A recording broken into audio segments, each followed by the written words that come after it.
오늘 우리 함께 나누실 말씀은 창세기 38장 1절부터 11절의 말씀입니다.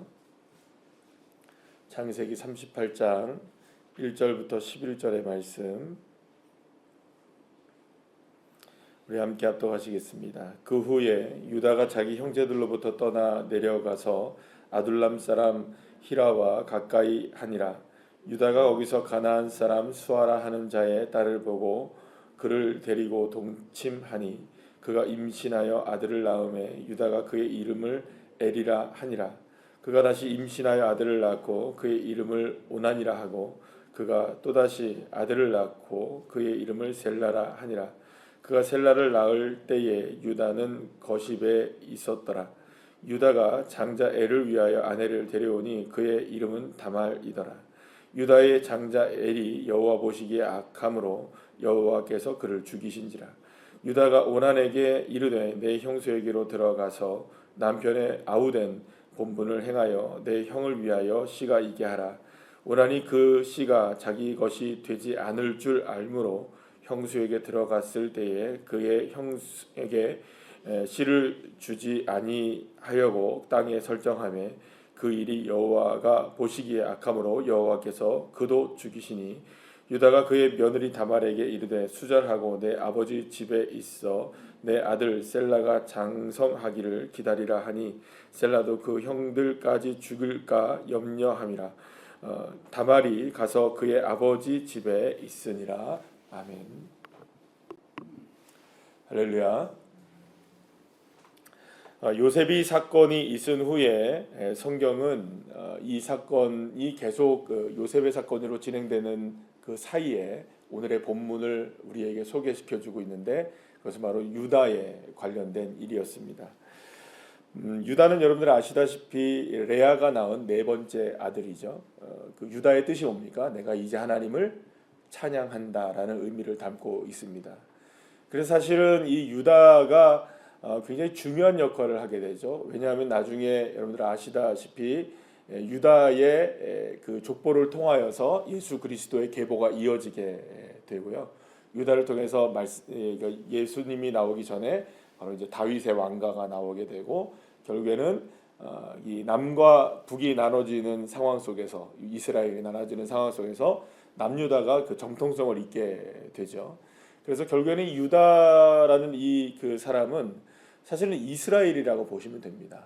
이스라엘을 지금은 다 무슨 그 족속이 사실은 이스라엘이라고 얘기를 할 수 있는 걸까요? 유다. 그래서 유대 민족 이렇게 얘기하죠. 유다는 굉장히 중요한 역할을 감당하게 되고요. 실제로 르우벤이 첫째이기는 하지만 실제로는 12아들 중에서 장자는 누구처럼 여겨지게 되는 겁니까? 결국에는 유다가 장자처럼 여겨지게 되거든요. 그래서 유다는 굉장히 중요한 위치에 있는 사람입니다. 자, 그런데 오늘 우리가 이제 그 보게 되는 이 장면 속에서 유다는 굉장히 실망스러운 장면들을 처음부터 우리에게 보여주게 되죠. 물론 뭐 요셉에 관련된 일에 있어서도 유다는 결코 의롭지 못한 모습을 보여주긴 합니다. 물론 뭐 나머지 10명의 형들이 모두가 다 의롭지 못한 모습을 보여주긴 하지만 유다의 모습 속에서 우리는 이제 오늘 본문에서 나오는 유다의 모습 속에서 참담함을 넘어선 말하자면 윤리적으로도 그렇고 도덕적으로도 그렇고 하나님 앞에서도 그렇고 모든 것 그 어떤 것 하나도 사실은 유다가 그런 우리가 알고 있는 유대 이스라엘을 대표하는 민족이 족속이 되지도 못할 뿐만 아니라 이러한 계보를 통해서 다윗이 나오고 예수님이 나올 수 있다는 사실 자체가 사실은 굉장히 그 출발이 너무너무 실망스러운 모습들을 우리에게 보여주는 장면을 여과 없이 보여준다는 것입니다. 사실은 그 성경에서 우리가 성경을 읽을 때마다 우리가 좀 의아해한 것이 있습니다. 이 성경이 사실 우리에게 경전이잖아요.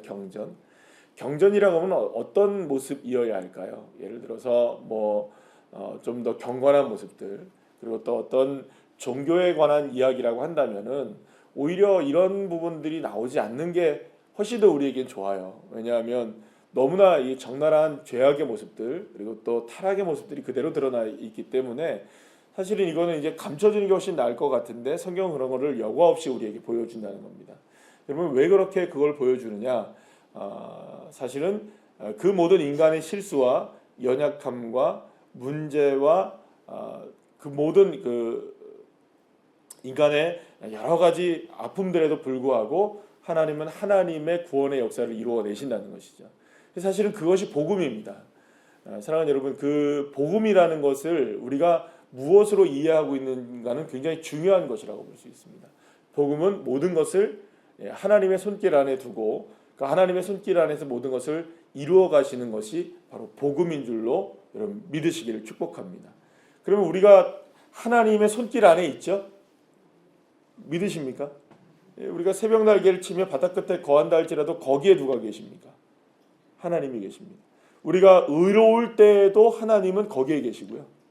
하나님께서 우리가 죄를 지었을 때도 하나님은 어디에 계십니까? 거기에 계시는 하나님이시죠. 우리가 연약할 때에도 하나님은 그곳에 계시고요. 우리가 괜찮을 때라고 생각하는 그때에도 어디 계십니까? 하나님은 거기에 계십니다. 그러니까 하나님은 우리가 괜찮기 때문에 역사하시는 분이 아니고요. 우리가 좀 나은 사람이 되었기 때문에 하나님 역사하시는 분만은 아니십니다. 하나님은 언제나 거기에 계신 하나님이시죠. 그래서 그 하나님의 사랑이 우리를 덮는 겁니다. 우리의 연약함을 덮기도 하고요. 우리의 부족함을 덮으시기도 하고, 그래서 우리 인생을 이끌어 가시는 겁니다. 그래서 결국에 누구의 뜻을 이루어내시나요? 하나님의 뜻을 이루어내시는 겁니다. 여러분, 우리가 착각하지 말아야 될 것은 뭐냐면 내 뜻을 이루어내는 게 하나님이 아니십니다. 절대적으로. 내가 아무리 잘나고 내가 아무리 괜찮고 내가 아무리 못나고 이런 모든 것들을 다 뛰어넘어서 누가 누구의 뜻을 이루어내시느냐? 나의 인생을 하나님의 손길로 하나님이 이루어내시는 겁니다. 그러니까 우리는 그 앞에 겸손해야 되는 겁니다. 우리는 정말 모두가 다 그리스도인들이 누구 앞에서 겸손해야 될까요? 하나님 앞에 겸손해야 됩니다. 의로울 것 하나도 없고요. 우리가 내세울 것 아무것도 없고요. 누구의 손길이 이루어지는 걸까요? 내가 아무리 똑똑하다 할지라도 하나님이 하시는 일이시고요. 내가 아무리 연약하다 할지라도 하나님이 하시는 겁니다. 그럼 여러분, 우리는 동일한 겁니다. 우리 안에서 여러분들 솔직히 말해서 예를 들어서 우리 여기 안에 있는 자리에 앉아 있는 사람들 중에서 만약 이렇게 생각을 해보죠. 세계에서 최고로 못나고 부족하고 연약하고 가난하고 없는 사람이 이 자리에 있고요. 세계로 최고의 갑부와 최고의 돈 많은 사람과 최고로 지혜로운 사람이 이 자리에 있다 할지라도 하나님 보시기에는 어떨까요? 다 똑같습니다. 우리가 볼 때는 와 대단하다. 아유 왜 저래? 이렇게 할 수 있잖아요. 그죠? 근데 그게 아무것도 아닌 거예요. 아무것도 아닌 거예요. 하나님 보시기에는 다 뭡니까? 구원받아야 될 사람인 거죠. 사랑받아야 될 사람이고. 하나님께는 아무것도 아닌 겁니다. 그러니까 지금 여기서 우리는 내가 잘났니, 네가 잘났니, 나는 못하니, 나는 부족하니 이렇게 우리가 다 느낀다 할지라도 그 아무것도 아닌 겁니다. 하나님 앞에서는. 그러니까 우리가 하나님 앞에서는 그렇게 겸손해야 하는 거죠. 내 생각 주장할 이유도 없고요. 남의 생각 판단할 이유도 없고요. 내 부족함 때문에 내 스스로가 무너질 이유도 없고요. 내가 잘났다고 교만해질 이유도 아무것도 없는 겁니다. 그러니까 우리는 주님 앞에 모든 것을 다 잠잠하게 바라봐야 되는 거죠. 왜냐하면 유다를 한번 생각해 보십시오. 오늘 이 유다가 우리에게 어떤 모습을 보여주고 있습니까? 그래도 엄마가 자신의 어머니가 뭐라고 고백했던 자녀입니까? 방금 말씀드린 대로 처음에 내가 하나님을 이제야 찬양합니다 라고 했던 사람이 유다 아닙니까?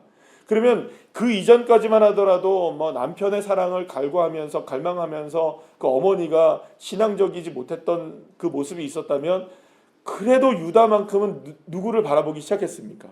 하나님을 바라보고 시작했다면 유다도 그걸 알까요? 모를까요? 어머니가 그 교육을 시켰을까요? 안 시켰을까요? 야, 내가 너 낳았을 때는 이랬다. 내가 너 낳았을 때는 너를 하나님 앞에 올려드렸다. 그 고백했을까요? 안 했을까요? 알았을 거예요. 모르지 않았을 거예요. 그러면 이렇게 살면 안 되죠. 처음에 무슨 얘기가 나옵니까? 형제들로부터 떠났어요. 내려가서 어디로 갑니까? 아둘람 사람에게 가요. 그리고 또 그곳에서 가나안 사람과 어울리다가 그곳에서 여인을 만나게 되는 겁니다. 여러분, 아브라함도 그랬고 이삭도 그랬고 야곱도 그랬습니다. 철칙이 뭐였나요? 누구와 결혼하면 안 되나요? 이방인 여인과 결혼하면 안 되는 겁니다. 그러니까 물론 12아들에 와서는 그게 다 무너지지만 중요한 건 뭐냐면 적어도 정통성을 이어받아야 될 사람이라면, 우리가 쉽게 얘기하면 서자적자라고 우리가 한번 생각을 해봅시다. 그러면 적자가 되려면 그 정통성을 이어가는 게 제일 좋겠잖아요. 그러면 적어도 유다 정도면 누구에게서 그 아내를 얻어야 됐을까요? 적어도 유다 정도면, 우리가 생각하는 유다 정도면, 다윗의 계보가 나오고 또 예수님의 계보로 이어지는 그런 정통성이 있는 계보가 이어지기를 원한다면 이 유다도 어디로 가야 될까요? 안 되면은 저기 하란까지라도 가가지고, 그렇죠 여러분들? 그런 수고를 해야 될까요? 안 해야 될까요? 근데 안 했어요. 가나안 여인을 얻은 거예요. 그리고 막 아이를 낳습니다. 그리고 또 본인이 가나안 여인 다말을 자신의 첫째 오난에게 그 며느리로 삼게 해요. 그러니까 출발 자체가 어디로 시작되는 겁니까? 이 가나안과 이게 섞여버리게 되는 거죠. 근데 어떤 일이 벌어지느냐? 이 오난이 어떤 죄악을 저질렀는지 나오진 않아요. 그죠? 엘이, 첫째 엘이 어떤 죄악을 저질렀는지 나오진 않아요. 근데 하나님 보시기에 악했다고 나와요. 악했대요. 엘이라는 단어가 어떤 의미인지 아시죠, 여러분들? 어제 배웠는데 하나님이란 뜻이에요. 근데 그가 하나님 앞에 온전하지 못했던 것 같아요. 누가 온전하지 못하니까 그럴까요? 결국엔 유다의 문제인 거죠. 그러니까 결국에는 이 유다의 문제가 엘로 이어지게 되고, 엘이 어떤 죄악을 저질렀는지 모르지만 하나님 보시기에 악했어요. 여러분들, 하나님 보시기에 악해도 하나님이 그를 징계하시는 것은 대단히 신중하게 하시잖아요. 그런가요? 안 그런가요? 그냥 막 죄 짓는다고 하나님 막 그 생명 막 데려가시나요? 성경에 여러분들 그런 장면들이 많이 나오나요? 안 나오나요? 많이 안 나옵니다. 예를 들어서 여러분들 생각해 보세요. 성경에서 제일 악한 사람들 한번 생각해 보시라고요. 누구 있나요? 딱 생각해 보면 하나님을 떠났던 사람들, 예를 들어서 사울이라고 생각해 봅시다. 사울 왕 하나님 보시기에 악했죠? 그죠? 그런 사람들 많아요. 그리고 또 혹은 이렇게 그 분열 왕국에 들어가면은 아합 왕 얼마나 악했습니까? 그죠? 그럼 그 악한 왕들 하나님이 다 얘 진짜 하나님 보시기에 악한 애 하고 다 데려가셔야 되잖아요. 그죠? 근데 하나님이 안 그러셨어요. 웬만하면 안 그러셨어요. 그죠? 성경 다 찾아볼까요? 찾아봐도 이런 사람들 안 나옵니다. 예를 들어서 사울 왕 얘기했으니까 그 앞전에 있었던 엘리 제사장을 한번 생각해 보세요. 홈리와 비느하스 악했습니까? 안 악했습니까? 악하기 말할 것도 없었어요. 그런데 그대로 죽이지 않으십니다. 하나님이 전쟁터에 나가서 전사하게 만들죠. 그 소식 듣고 엘리도 목 부러져 죽죠. 그죠? 이렇게 하나님이 역사하셔도 지금 오늘의 본문의 말씀처럼 엘이든 그 동생 오난이든 잘못했다고 그 자리에서 탁 죽이시는 하나님이 아니에요. 그러니까 하나님이 얼마나 분노하고 계셨는지 아시겠죠, 여러분들? 누구의 모습이? 유다의 모습이 얼마나 분노 가운데, 하나님의 분노 가운데 차 있는지를 여러분 보셔야 되는 거예요. 그래서 사실 이렇게 조심스럽게 얘기합니다. 조심스럽게 얘기하는데, 우리의 삶에 있어서 나의 문제가 나에게 오는 거는 오히려 나아요. 그럴까요? 안 그럴까요? 문제의 당사자가 누구니까? 나잖아요. 그러니까 내가 문제인데 내가 아프고 내가 힘들어지면 괜찮아요. 그거는 사실은 누구의 문제니까. 근데 정말 미치는 건 무슨 일인 줄 아세요, 여러분들? 내 문제인데 내 자식이 다치는 거예요. 내 문제인데 내 가족이 아파지는 거죠. 그럼 이건 미치는 일이에요. 그런데 우리는 어떻게 생각해야 될까요? 이게 과연 우리 늘 말씀드리는 겁니다. 누군가를 평가하거나 누군가를 이렇게 바라보는데 이런 일들이 여러분들에게 작동되지 않기를 축복합니다. 나를 바라볼 때 혹여나 이게 내 문제가 아닐까? 내가 깨어 있어야 되는 문제가 아닐까? 유다가 그걸 깨달아야 될까요? 안 깨달아야 될까요? 깨달아야 하는 거죠. 근데 못 깨닫거든요. 그래서 계속 문제는 이어지게 되는 거죠. 그래서 결국엔 엘이 죽고, 그리고 또 계대 혼인법에 따라서 오난이 이제 형의 자리를 들어가게 됩니다. 그런데 자기의 씨가 되지 않을 거라는, 그러니까 아들을 낳아도 내 아들이 아니라 누구의 아들이 되는 겁니까? 결국에는 형 엘의 아들이 되는 거니까 이건 내가 해봐야 소용이 없다라고 생각해서 또 잘못된 일을 하게 되는 거죠. 그리고 마지막 이제 셋째가 남아 있죠. 셀라가 남아 있는데 셀라는 어렸던 거예요. 그러니까 유다가 생각할 때는 셀라까지 만약에 형수한테 주게 되면 셀라도 죽을 수 있다고 생각한 거예요. 이게 지금 누구 때문이라고 생각하고 있는 거예요, 유다는. 여러분 그런 거 있잖아요. 우리나라 뭐 고전에 뭐 예를 들어서 옛날 드라마들 뭐 옛날에 있는 그런 것들 어르신들 생각하면 누구 잘못 들어온 겁니까 지금? 며느리 하나 잘못 들어와서 아들 둘 갔다는 거예요. 지금 그렇게 생각하고 있는 거죠. 누가? 유다가 그렇게 생각하고 있는 거거든요. 그러니까 모든 잘못이 누구에게 있는 겁니까 지금? 며느리 너 때문이야 이거예요, 그죠? 그래서 다말을 너 수절해 그런 거예요, 그죠? 그리고 누가 자라날 때까지 셀라가 자라날 때까지 너는 수절하고 니네 집 아버지 집에 가 있어 그렇게 된 거예요. 오늘 사건이 이제 1차 사건이 여기까지 이제 끝난 거죠. 그리고 나서 이제 다말의 복수가 시작되죠, 이제. 여러분 이런 장면들이 우리가 쭉 나오게 되는 걸 보게 되면 결국에는 이 유다의 모습, 그러니까 지금 저쪽 한편에서는 애굽에서는 어떤 일이 펼쳐지고 있습니까? 지금 오늘 본문의 1절 말씀에 그 후에라는 얘기가 나왔죠, 그죠? 지금 요셉이 어떤 상황이 있는 거예요, 지금 그 후에니까. 지금 애굽에 팔려가서 노예로 살다가 지금 어떤 장면이 어떻게 어느 만큼 이루어지는지는 모르겠지만 지금 어떤 일이 벌어지고 있는 거예요. 요셉 지금 고생 하고 있는 거죠. 그 고생 하고 있는 그 순간에 잠깐 요셉의 이야기를 멈추고 유다의 이야기를 하고 있는 거예요. 그러면 이 일을 통해서 우리가 알 수 있는 게 뭐냐면 지금 요셉의 야곱의 아들들이 지금 겪고 있었던 이 아픔들이 상당하다는 거죠. 그리고 생각해 보면 유다의 아들 죄송합니다. 야곱의 아들들이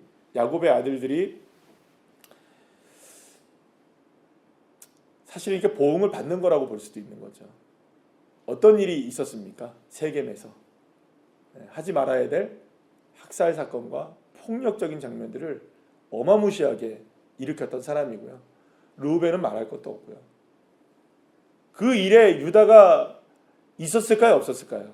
있었잖아요, 현장에.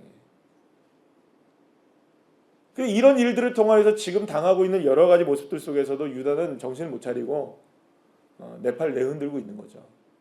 하나님을 찬양해야 될 인생이 하나님을 향해 나가지 못하고 내가 원하는 대로 지금 살고 있고 그러다가 아들 셋 중에 둘이 죽고 이 모든 책임을 자기의 책임이 아니라 누구에게 책임을 전가하고 있습니까?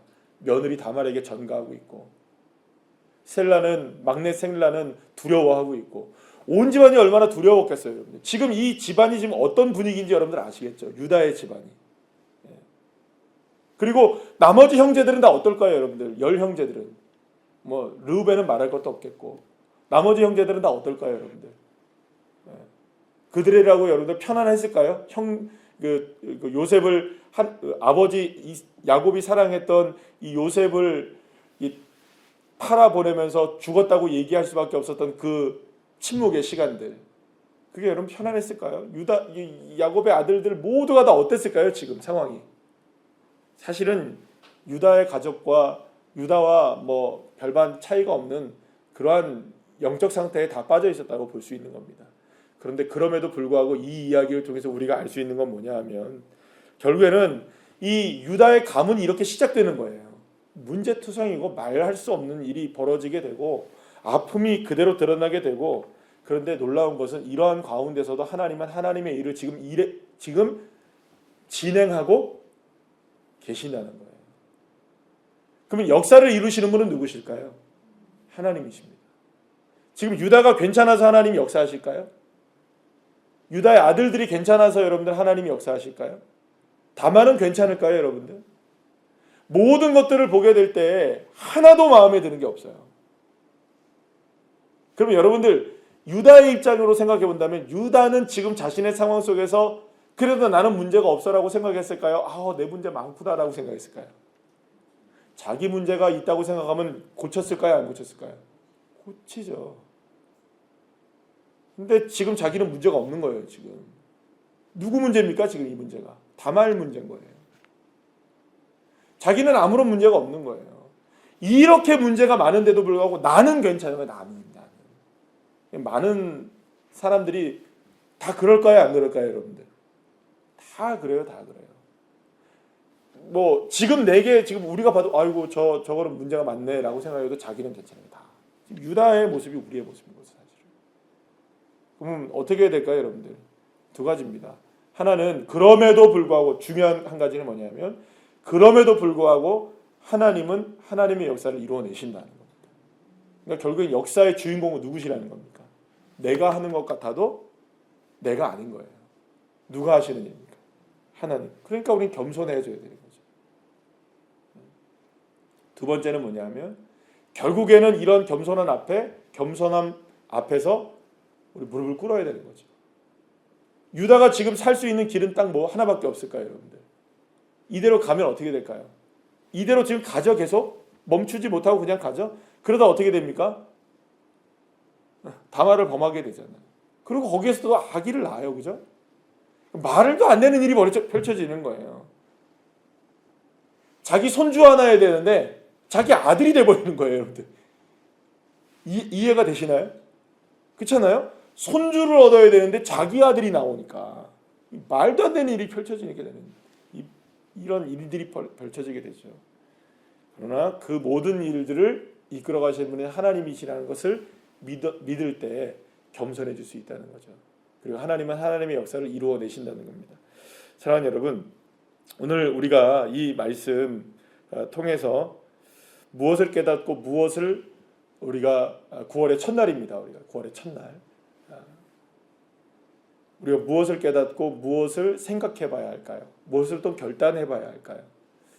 여러분들의 삶 속에 이 말씀이 어떻게 다가올지는 저는 알지 못합니다.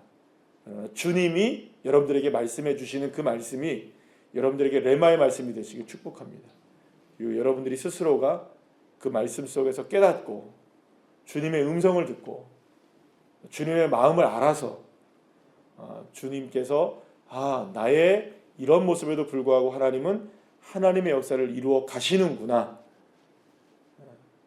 여러분 우리가 괜찮기 때문에 주님 역사하시는 게 아닙니다. 일이 문제가 많아도 하나님은 하나님의 일을 이루어내시는 것이죠. 그러니 우리가 한 가지는 그래서 감사할 수 있는 것이고요. 그래서 우리는 겸손해야 하는 것입니다. 이 한 달 9월의 시작인 오늘 하루로부터 시작해서 정말 참으로 우리의 하나님의 손길이 우리의 삶을 이끌어 가신다는 이 믿음 가운데 겸손하게 주님을 바라보는 귀한 주의 자녀들 한 분 한 분들 다 되어서 승리하시기를 간절히 축원합니다.